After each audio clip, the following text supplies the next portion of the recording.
Assalamualaikum warahmatullahi wabarakatuh. Baiklah, kembali lagi di sini bersama saya dalam membahas isu-isu pendidikan di Indonesia. Pendidikan merupakan salah satu dari fondasi utama dalam membentuk kualitas sumber daya manusia dan masa depan suatu daerah.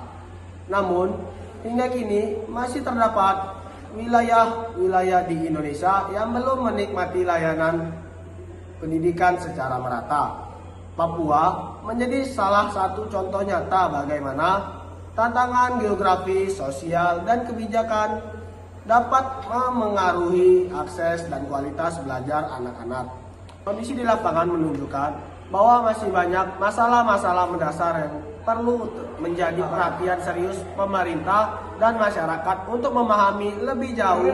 Penting untuk melihat berbagai persoalan pendidikan yang terjadi di Papua pada tahun 2025 ini. Mulai dari sekolah yang tidak beroperasi hingga minimnya akses menuju pendidikan tinggi. Langsung saja kita masuk pada isu pertama, yaitu isu-isu yang kita dengar. Sebuah sekolah terbengkalai dan kekurangan guru. Di banyak daerah pedalaman Papua, sekolah tidak berfungsi sebagaimana mestinya. Ada sekolah yang sudah bertahun-tahun tidak melakukan kegiatan belajar mengajar karena tidak memiliki guru, yaitu guru tetap. Banyak bangunan sekolah rusak, tidak terurus, dan peralatan belajar yang minim. Kekurangan tenaga pendidik ini membuat anak-anak tidak mendapatkan hak pendidikan, bahkan ada yang bertahan dan tidak mendapat melanjutkan ke jenjang berikutnya. Baiklah, kita lanjut ke isu yang kedua, yaitu rendahnya akses pendidikan tinggi. Partisipasi pendidikan tinggi di Papua pada tahun 2025 masih sangat rendah dibandingkan rata-rata nasional.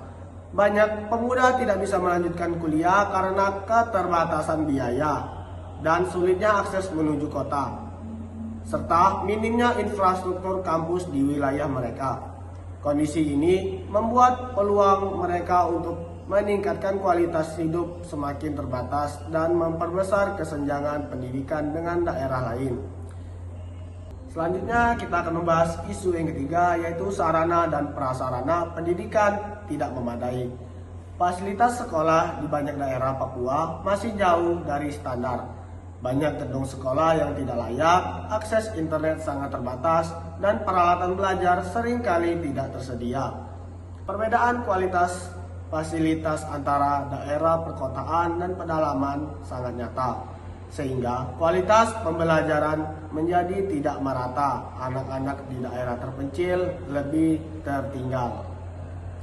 Baiklah, kita lanjut ke isu yang keempat, yaitu kebijakan belum merata dan data pendidikan tidak sinkron. Meskipun pemerintah menyalurkan dana otonomi khusus untuk pendidikan, bantuan tersebut tidak sepenuhnya merata. Beberapa wilayah tidak terdata dengan baik dalam sistem seperti Depodik, sehingga siswa yang sebenarnya membutuhkan malah tidak menerima bantuan. Permasalahan administrasi ini menyebabkan kebijakan tidak tepat sasaran dan semakin memperlambat peningkatan kualitas pendidikan.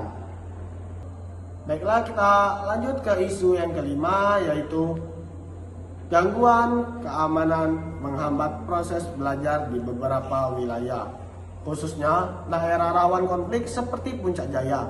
Gangguan keamanan kerap menghentikan kegiatan belajar. Banyak sekolah terpaksa ditutup ketika kondisi tidak aman, dan para siswa, termasuk yang berada di kelas, akhirnya kehilangan kesempatan untuk belajar dengan lancar. Hal ini menambah beban bagi siswa dan memperburuk kualitas pendidikan di Papua. Baiklah, kita lanjut ke isu yang terakhir, yaitu isu yang keenam. Upaya pemerintah ada tetapi belum maksimal. Pemerintah telah meluncurkan berbagai program seperti pendidikan gratis, pendirian sekolah rakyat, digitalisasi pembelajaran, serta meningkatkan kualitas guru. Namun, pelaksanaannya di lapangan masih menghadapi berbagai hambatan, terutama akses geografis yang sulit, minimnya guru profesional, dan keterbatasan fasilitas. Akibatnya, meskipun ada kemajuan, perubahan positif belum terasa merata di seluruh wilayah Papua. Baiklah, sekian isu yang dapat saya sampaikan. Saya akhiri, wabillahi taufiq wal hidayah. Wassalamualaikum warahmatullahi wabarakatuh.